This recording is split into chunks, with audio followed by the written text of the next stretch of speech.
അപ്പൊ അനന്തപുരി ഹോസ്പിറ്റലിൽ അവിടുത്തെ ഞാൻ പ്രൊഫസറായിട്ടാണ് ഇപ്പോൾ ജോലി ചെയ്യുന്നത്. അപ്പൊ തിരുവനന്തപുരം മെഡിക്കൽ കോളേജിൽ ഞാൻ റിട്ടയർ ചെയ്തെന്ന് മനസ്സിലാക്കുക. ഓക്കെ.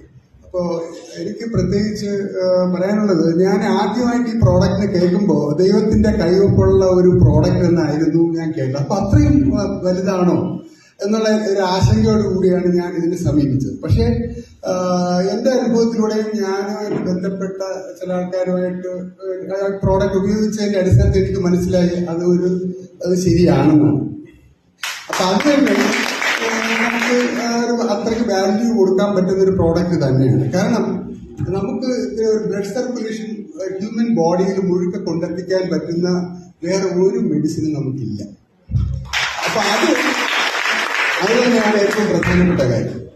അതിന് വേണ്ടിയിട്ട് ഓക്സിജൻ സർക്കുലേഷൻ, നമുക്കിത് രണ്ടും ഓക്കെ ആണെങ്കിൽ നമ്മളെ ബോഡിക്ക് വലുതും ഡിഫെൻഡ് ചെയ്യാൻ പറ്റും, നമുക്ക് ഇമ്മ്യൂണിറ്റി ബൂസ്റ്റ് ചെയ്യാൻ പറ്റും.